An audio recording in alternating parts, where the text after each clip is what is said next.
Good evening students. पिछले videos मैंने gravitation के अपलोड किए थे, आप लोगों ने शायद देखे होंगे वो वीडियो। अगर आपने नहीं देखे होंगे तो वो ग्रेविटेशन के वीडियो भी देख लीजिए। पहला चैप्टर है हमारा science and technology 10th Maharashtra board 10th का फर्स्ट चैप्टर है ग्रेविटेशन। सेकंड चैप्टर है periodic classification of element.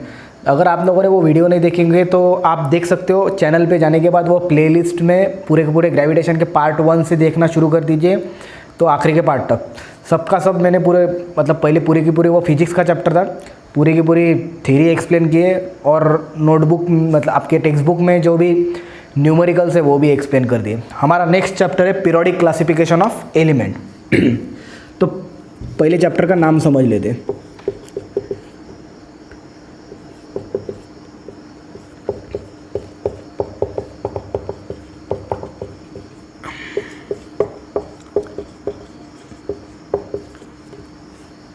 Periodic classification of elements. Periodic का मीनिंग होता है, पीरियोडिक मीन्स जो सेम इंटरवल के बाद जो चीज़ें रिपीट होती है उसको पीरियोडिक कहते हैं। देखिए आज सपोज वेडनेसडे, तो 7 दिन के बाद फिर से वेडनेसडे आएगा, अगले 7 दिनों के बाद फिर से वेडनेसडे आएगा, तो मतलब वेडनेसडे क्या हो गया, पीरियोडिक हो गया। जो रेगुलर इंटरवल के बाद जो चीज़ें रिपीट होती है उसको क्या कहते हैं, पीरियोडिक। अब पीरियोडिक का मीनिंग आप लोगों को समझ में आ गया था। पीरियोडिक डे एंड नाइट, ये भी क्या है, पीरियोडिक। पीरियोडिक मीन्स जो रेगुलर इंटरवल में जो चीज़ें रिपीट होती है उसको क्या कहते हैं, periodic. Classification means distribution, classification means distribution of element. अब एलिमेंट्स तो आप लोगों को मालूम है। और एक बात बता दो, एलिमेंट्स आपको 30 तक लर्न होने चाहिए, जैसे hydrogen, helium, lithium, beryllium, boron, carbon, nitrogen, oxygen, fluorine, neon, sodium, magnesium, aluminium, silicon, phosphorus, sulphur, chlorine, argon, potassium, calcium, scandium, titanium, vanadium, chromium, manganese, iron, cobalt, nickel, copper, zinc, scandium, gallium आगे भी है, लेकिन आपको minimum 30 तक atomic number learn होने चाहिए इस chapter के लिए। मतलब प्रॉब्लम नहीं आएगी आपको आगे समझने के लिए। तो ठीक है, पीरियोडिक मीन्स जो रेगुलर इंटरवल में रिपीट होती है उसको क्या बोलते हैं, periodic. Classification means distribution and मतलब पीरियोडिक क्लासिफिकेशन ऑफ एलिमेंट्स, मतलब ऐसा डिस्ट्रीब्यूशन करना एलिमेंट्स का जो रेगुलर इंटरवल में उसकी प्रॉपर्टीज क्या होती है, रिपीट होती है। अब आप बोलोगे कि एलिमेंट्स का क्लासिफिकेशन करने की क्या जरूरत है। देखिए हमारे घर पे हमारी मम्मी भी जो कपड़े रहते वो कपबोर्ड में डिस्ट्रीब्यूट करके रखती है, बिल्कुल क्लासीफाई करके रखती है। घर पे रहने के कपड़े अलग, बाहर जाने के लिए कपड़े अलग, कोई फंक्शन में जाने के लिए कपड़े अलग। तो उससे क्या होता है, टाइम से होता है और कन्वीनियंस होती है हमारे लिए। तो ऐसे ही एलिमेंट्स उस जमाने में मतलब 18th सेंचुरी में elements near about 30 element discovered थे। अभी प्रेजेंट सिचुएशन 2020 में नियर अबाउट 118 एलिमेंट डिस्कवर्ड हुए।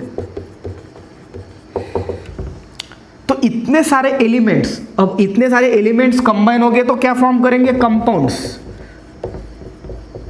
तो इतने सारे एलिमेंट्स और इतने सारे कंपाउंड्स का स्टडी करना बहुत ही टीडियस वर्क हो जाएगा। इसके लिए हमको उसकी प्रॉपर्टी समझने के लिए उसका क्लासिफिकेशन करना इंपॉर्टेंट है।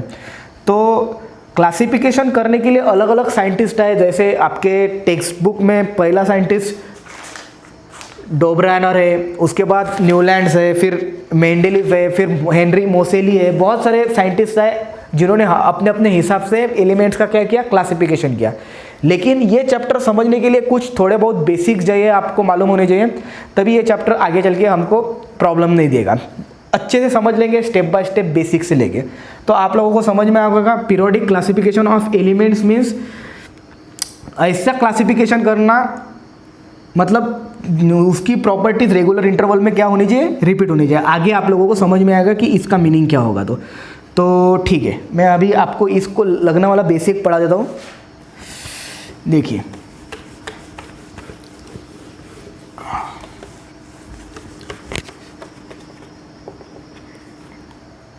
देखिए आप लोगों को सबसे पहले पता होना चाहिए कि एटम क्या है। देखो कौन सा भी मैटर रहो, मैटर मीन्स कौन सा भी वैल्यू, कौन सा भी ऑब्जेक्ट, उसको क्या कहते हैं, मैटर। देखिए ये पेन है, ये भी एक मैटर है, ये माइक ये भी मैटर है, ये क्लोथ्स ये भी मैटर है, ये वाइट बोर्ड ये भी मैटर है, सब कुछ मैटर है। तो मैटर के 3 स्टेट है, मैटर आर ऑफ 3 स्टेट।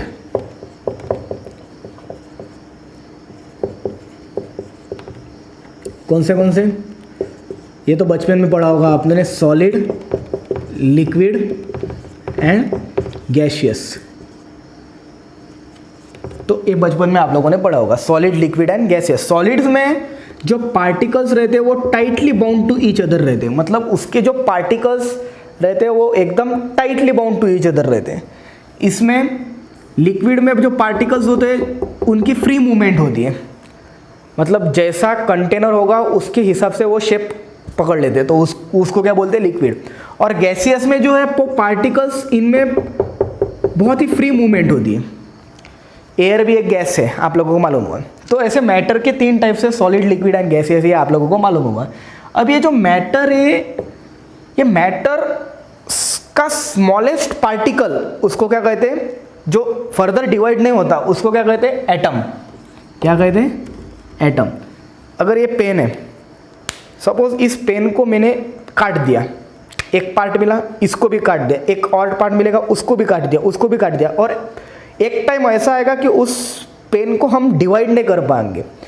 तो उसी स्मॉलेस्ट पार्टिकल जिसको हम फर्दर डिवाइड नहीं कर सकते, उसको क्या कहते हैं, एटम। तो एटम की डेफिनेशन लिख लीजिए, पहले आप लिख लीजिए matters, there are 3 state of matter, solid, liquid and gaseous. ये लिखने के बाद यहाँ पे लिखिए सॉलिड, लिखिए, आप पॉज करके मैं जो भी पढ़ा रहा हूँ उसके नोट्स बनाइए। पहले हेडिंग डालिए क्लासिफिकेशन ऑफ एलिमेंट, फिर मैं पढ़ा रहा हूँ मैटर के 3 स्टेट, फिर उसको पॉज करिए, फिर मैटर के 3 स्टेट लिख लीजिए, सॉलिड, लिक्विड एंड गैसियस। और जो मैं डिक्टेट कर रहा हूँ वो भी लिख लीजिए, solid means the particles are tightly bound to each other, the particles are free movement, इसमें very free movement, free movement, ऐसा पूरे का पूरा लिख लीजिए, ठीक है। उसके बाद मैंने बताया एटम क्या रहता है। तो एटम क्या रहता है, the smallest individual element, smallest individual particle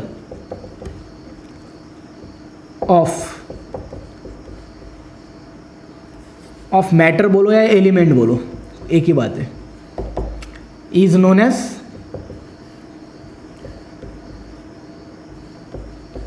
atom.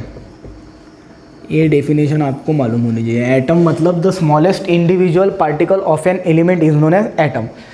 ऐसा स्मॉलेस्ट पार्टिकल जिसको हम फर्दर डिवाइड नहीं कर सकते उसको क्या कहते हैं, एटम। ये सारा का सारा लिख लीजिए। फिर हम पढ़ेंगे, अब एटम मालूम हो गया, पहले मैटर मालूम है, मैटर मतलब कौन सा भी ऑब्जेक्ट, उसके 3 स्टेज, फिर मैटर किससे बनते हैं, तो एटम से। यहाँ तक आप लोगों को समझ में आ गया। अभी आगे पढ़ेंगे ये जो एटम है इसका स्ट्रक्चर कैसा है। देखिए एटम, स्ट्रक्चर ऑफ एटम में आपको 11th-12th में एक चैप्टर ही है, बड़ा चैप्टर है, उसको बहुत ही बड़ा चैप्टर है। तो उसमें सब कुछ डिस्कवरी वगैरह डिटेल में दिया, लेकिन हम लोगों को 10th के लिए इतना ज़रूरी नहीं है। जितना बेसिक जाइए मैं उतना आप लोगों को पढ़ा रहा हूँ, डायरेक्ट चैप्टर शुरू नहीं कर रहा हूँ, पूरा पहले बेसिक बता रहा हूँ, फिर चैप्टर की शुरुआत कर रहा हूँ। पहले आप समझ लीजिए एटम। एटम के सेंटर में क्या रहता है, न्यूक्लियस। आप लोगों को पता होगा क्या रहता है, न्यूक्लियस। जिसको ये सब कुछ आता है वो फॉरवर्ड करके भी देख सकते हैं, लेकिन पूरा चैप्टर में पूरे के पूरे कॉन्सेप्ट कवर हो जाएगा, डोंट वरी। तो न्यूक्लियस न्यूक्लियस में क्या क्या रहते हैं, proton and neutron. Proton and neutron. Proton के ऊपर कौन सा चार्ज रहता है, पॉजिटिव। न्यूट्रॉन के ऊपर चार्ज नहीं रहता, नो चार्ज। प्रोटॉन के ऊपर पॉजिटिव चार्ज, न्यूट्रॉन के ऊपर नो चार्ज। उसके आजू बाजू में ऑर्बिट्स रहते, ऑर्बिट्स बोलो या शेल बोलो। ये क्या है, स्ट्रक्चर ऑफ, हम क्या पढ़ रहे हैं, स्ट्रक्चर ऑफ एटम। कुछ लोगों को, बच्चों को पता नहीं रहता, इसलिए उनको बता रहा हूँ, structure of atom. Nucleus, nucleus में क्या रहते हैं? Proton and neutron. प्रोटॉन के ऊपर पॉजिटिव चार्ज, न्यूट्रॉन के ऊपर चार्ज नहीं रहता, चार्जलेस रहते वो, इसलिए नो चार्ज लिखा। फिर मतलब इसमें प्रोटॉन है जो पॉजिटिव चार्ज है और न्यूट्रॉन है जिनके ऊपर चार्ज नहीं है। उनके आजू बाजू में क्या रहते हैं? ऑर्बिट्स, और उसको और क्या शेल भी बोलते हैं। इनमें क्या घूमते हैं? इलेक्ट्रॉन्स। क्या घूमते हैं? इलेक्ट्रॉन्स।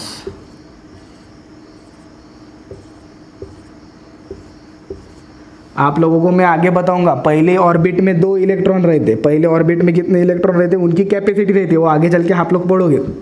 पहले सेल की कैपेसिटी 2, पहले ऑर्बिट और शेल की कैपेसिटी 2, दूसरे शेल और ऑर्बिट की कैपेसिटी 8, तीसरे की 18, लेकिन लॉ ऑफ टेट के उस हिसाब से उनमें 8 ही भरते हैं। आगे पढ़ोगे आप, डोंट वरी। इतना समझ लो कि एटम के सेंटर में न्यूक्लियस रहता है, न्यूक्लियस में प्रोटॉन रहते हैं, प्रोटॉन के ऊपर पॉजिटिव चार्ज रहता है और न्यूट्रॉन के ऊपर चार्ज नहीं रहता। उनके आजू बाजू में, न्यूक्लियस के आजू बाजू में ऑर्बिट्स रहते हैं, और ऑर्बिट्स में क्या घूमते हैं? इलेक्ट्रॉन। क्या घूमते हैं? इलेक्ट्रॉन। इलेक्ट्रॉन के ऊपर कौन सा चार्ज रहता है? Negative charge.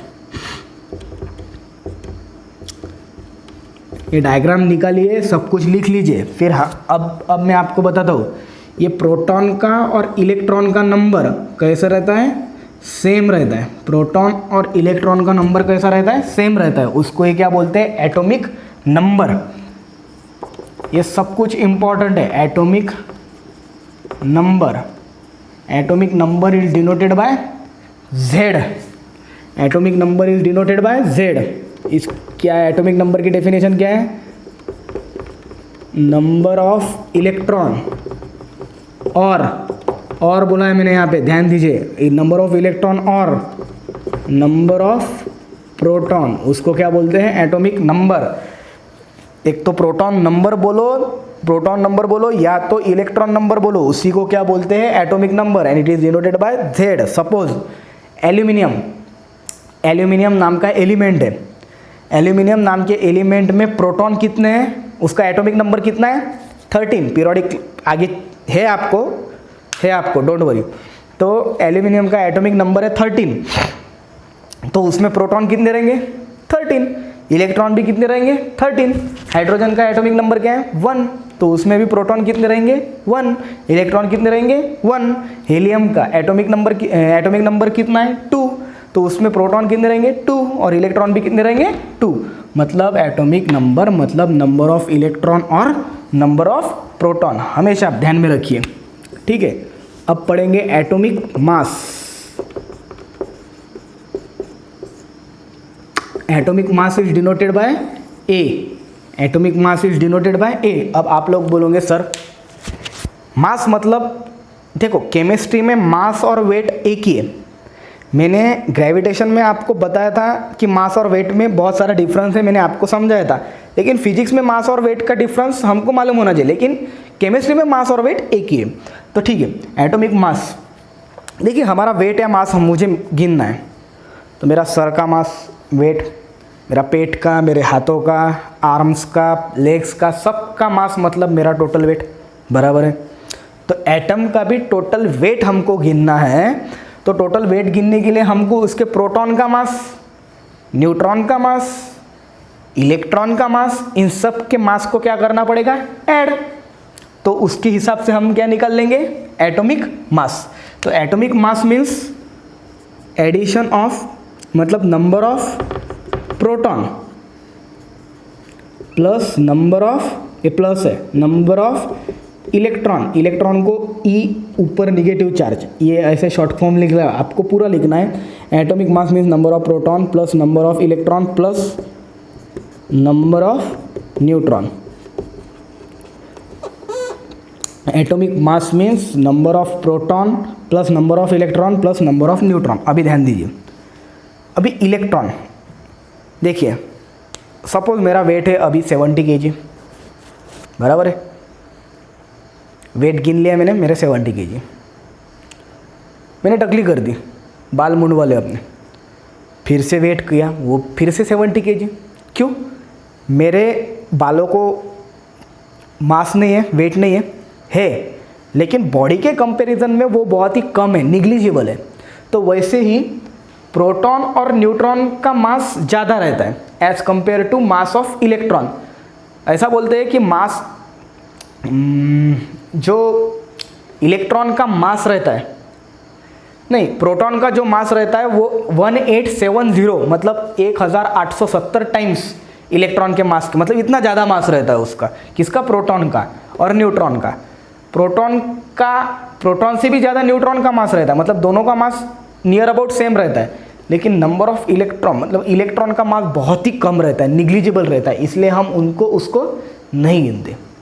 तो एटॉमिक मास मतलब क्या हो जाएगा फिर? Number of proton plus number of neutron. अभी ये ध्यान में रखिए आप। Atomic number means number of electron और number of proton. Atomic mass means number of proton and, plus मतलब एंड, यहाँ पे एंड रहेगा। एंड मतलब देखिए यहाँ पे एंड और यहाँ पे और मतलब ये या ये। यहाँ पे एटॉमिक नंबर इलेक्ट्रॉन का नंबर बोलो या प्रोटॉन का नंबर बोलो, मतलब 2 प्रोटॉन है तो समझ जाना कि एटॉमिक नंबर 2 है, 2 इलेक्ट्रॉन है तो समझ जाना एटॉमिक नंबर 2 है। लेकिन यहाँ पे अगर प्रोटॉन 3 है और न्यूट्रॉन 3 है तो एटॉमिक मास 3 हुआ क्या? नहीं, यहाँ पे एटॉमिक मास कितना हो जाएगा? 6।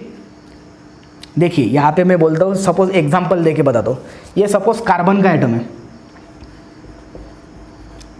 कार्बन का एटॉमिक नंबर है, कार्बन का एटॉमिक नंबर है 6, मतलब Z कितना है? 6। तो एटॉमिक नंबर 6 है, मतलब नंबर ऑफ इलेक्ट्रॉन कितने हुए? 6। नंबर ऑफ प्रोटॉन भी कितने हुए? 6। लेकिन एटॉमिक मास उसका कितना है? 12। एटॉमिक मास कितना है?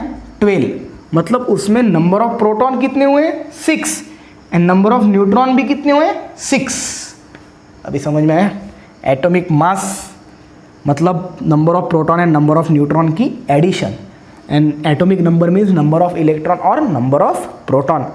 तो ये जो मैं बेसिक बता रहा हूँ इसको पूरा समझ लो और मगअप कर लो, समझ लो इसको पूरा का पूरा। और 30 तक एलिमेंट आपको लर्न कंपल्सरी है करना। अगर आप 30 तक एलिमेंट लर्न नहीं करोगे तो आपको आगे केमिस्ट्री नहीं समझ में आएगी। मैं फिर से बता रहा हूँ, ये जो बेसिक है अगर ये समझ में आया तो आगे चल के आपको केमिस्ट्री में प्रॉब्लम नहीं होगी। ये पहले समझ लो, फिर से मैं बता रहा हूँ, वीडियो रिवाइंड करके फिर से देख लीजिए। देखिए 30 तक element: hydrogen, helium, lithium, beryllium, boron, carbon, nitrogen, oxygen, fluorine, neon, sodium, magnesium, aluminium, silicon, phosphorus, sulphur, chlorine, argon, potassium, calcium, scandium, titanium, vanadium, chromium, manganese, iron, cobalt, nickel, copper, zinc. 30 तक पूरे element mug up कर लो, समझ लो। और ये पूरा का पूरा structure जो है एटम का ये भी समझ लो, ठीक है।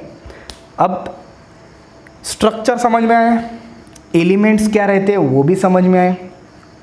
अभी ये एलिमेंट्स आप लोगों उस टाइम पे एलिमेंट्स जो है ये हमको तो मालूम है एलिमेंट्स क्या है, लेकिन उनका क्लासिफिकेशन, उनकी प्रॉपर्टीज, अभी 118 एलिमेंट्स है। 1 मिनट में मिटा रहो इसको।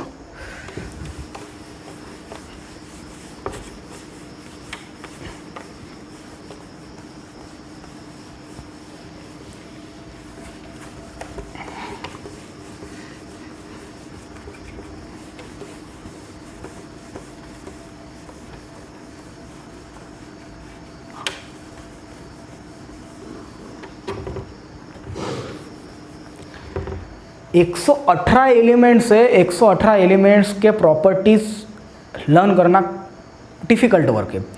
तो इसके लिए उसका क्लासिफिकेशन करना मतलब इम्पोर्टेंट हो गया था। मतलब इस ग्रुप के एलिमेंट या इस पीरियड के एलिमेंट की सबकी प्रॉपर्टी एक जैसी है, तो हम लोगों को उससे उसकी प्रॉपर्टी और क्लासिफिकेशन करना कंपलसरी था। किसी ज़माने में वो एक पुराने साइंटिस्ट थे, उन्होंने सिर्फ एलिमेंट का क्लासिफिकेशन दो मतलब टू थिंग माइंड में रख के उन्होंने क्लासिफिकेशन किया था, मेटल्स एंड नॉन मेटल्स। लेकिन वो फेल हो गया था क्योंकि सब मेटल्स की प्रॉपर्टी और सब नॉन मेटल्स की प्रॉपर्टी सेम नहीं थी, तो वो उनकी थ्योरी तो मतलब कैंसिल हो गई। तो आपके बुक में आपको क्या पढ़ना है? डोब्राइनर। फर्स्ट साइंटिस्ट आया था डोब्राइनर।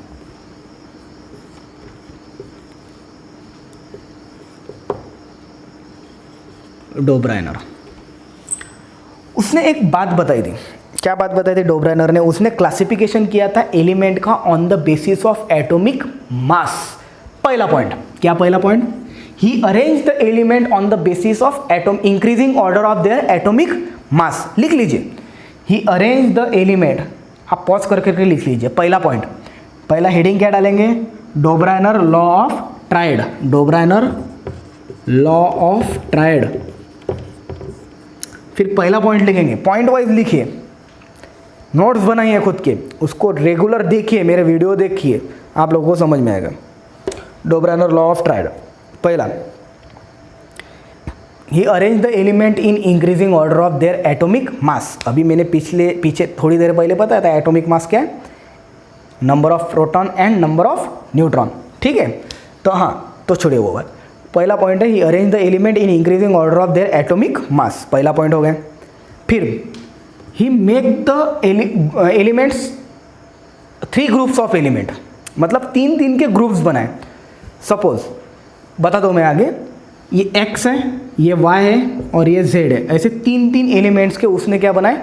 ग्रुप बनाए। He makes the group of 3 elements, तो इसीलिए तो ट्राइड बोलते हैं। Tried means 3, tried means 3। तो उसने एक लॉ दिया था, ये सबसे इंपॉर्टेंट पॉइंट। पहला पॉइंट होगा he arrange the element in increasing order of their atomic mass. दूसरा पॉइंट हो गया he made a group of 3 elements. तीसरा पॉइंट, ये सबसे इंपॉर्टेंट पॉइंट है, जो उसका लॉ है। हर एक साइंटिस्ट आए और उन्होंने कुछ ना कुछ लॉ दिया। उसने एक लॉ दिया था, the property of the middle element is approximately equal to the mean of atomic mass of the other 2 element. डरने की जरूरत नहीं, समझा दो और ध्यान दो। द एटॉमिक मास मैंने बताया था, नहीं समझ में आया तो फिर से जाके रिवाइंड करके देख लीजिए। The atomic mass of middle element is approximately equal to mean of atomic mass of other 2 elements. ऐसा समझ में नहीं आएगा, एग्जाम्पल दूंगा तभी समझ में आएगी। देखिए एक एग्जाम्पल, उसने कितने के ग्रुप बनाए थे? 3 के ग्रुप बनाए थे। एक एग्जाम्पल देख लीजिए, उसने लिथियम, सोडियम, फिर है पोटेशियम। मैंने आप लोगों को बताया 30 तक एलिमेंट लर्न करना है, मॉडर्न पीरियोडिक टेबल में जाइए और 30 तक लर्न कर दीजिए। फिर आप लोगों को ये अननोन नहीं लगेंगे, उनके एटॉमिक नंबर भी लर्न हो जाएंगे, सिंबल भी लर्न हो जाएंगे, सब कुछ डे बाय डे हर रोज रिवाइज करो, फिर लर्न हो जाएंगे। लिथियम का सिंबल है Li, सोडियम का है Na एंड पोटेशियम का है K, कैपिटल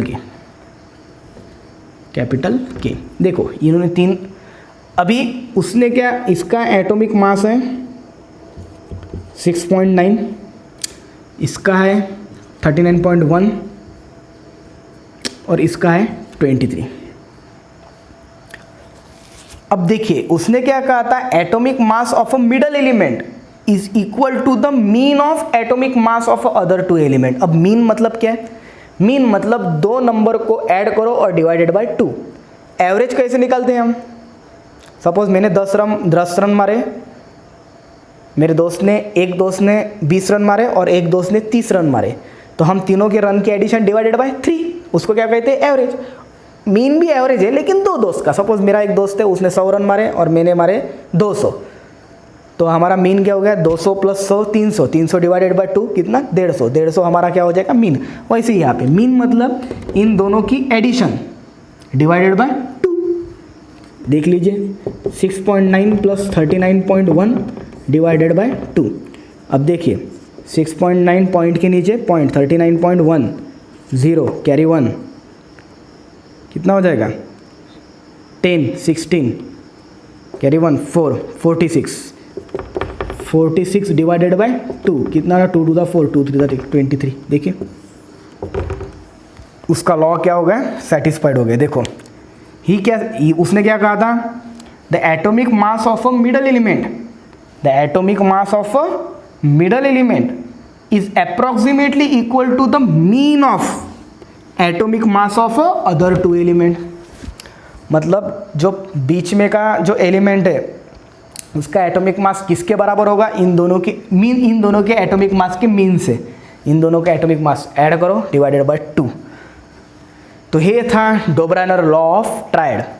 तो देखिए पहला पॉइंट क्या हो गया, he arrange the element in increasing order of their atomic mass. दूसरा पॉइंट क्या हो गया, उसने कितने कितने के ग्रुप बनाए, think he made a group of 3 element. फिर उसका लॉ, ये बहुत ही important, the atomic mass of middle element is approximately equal to the mean of atomic mass of other element. फिर चौथा पॉइंट क्या हो गया, उसका एग्जाम्पल। अब पांचवा, अब और ये मतलब अभी हम ये पढ़ रहे क्या, ये क्लासिफिकेशन नहीं पढ़ रहे क्या, नहीं, हम तो अभी मॉडर्न पीरियोडिक टेबल पढ़ रहे थे। लेकिन उस टाइम पे एलिमेंट कितने डिस्कवर हुए थे, near about 30 elements were only discovered. तो इसका ड्रॉबैक है, मतलब इन तीनों की प्रॉपर्टी कैसी थी, सेम थी।